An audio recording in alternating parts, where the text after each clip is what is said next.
నూతన సంవత్సరంలో కావాలి మనకి నూతన తీర్మానం. ఏంటి నూతన తీర్మానం అంటే, దేవుని పరిశుద్ధ దినం విషయంలో. నెహెమ్యా గ్రంథము 10వ అధ్యాయము 31వ వచనం. విశ్రాంతి దినాన్ని పరిశుద్ధంగా దేవుడు కోరిన రీతిగా ఆచరించదమని ఇశ్రాయేలు ప్రమాణం చేశారు.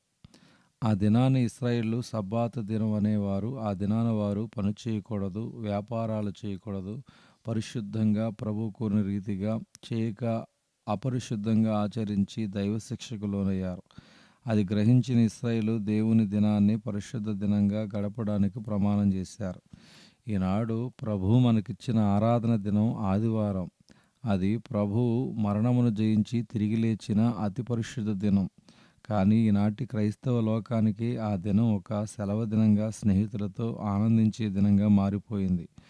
ఆదివారం హాలిడే, సెలవు దినం కాదు. క్రైస్తవులకు అది హోలిడే, పరిశుద్ధ దినం.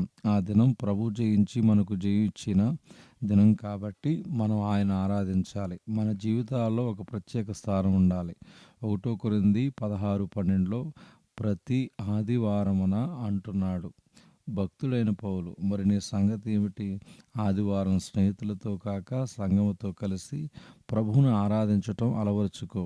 ప్రతి ఆదివారం ప్రభువు ప్రత్యేక దీవెనలు పొందుకుంటావు. శిక్ష నుంచి విడిపించబడతావు. ఆదివారపు ఆశీర్వాదాలు పొందుకుని కొరకై ఈ నూతన సంవత్సరంలో సంవత్సరము 52 ఆదివారాలు నువ్వు పోగొట్టుకొనకుండా దైవాశీర్వాదాలు పొందుకునే తీర్మానం చేసుకో. నీ తలరాతను నా దేవుడు మారుస్తాడు. దేవుడు కొద్ది వాక్యం దీవించునుగాక. ఆమేన్.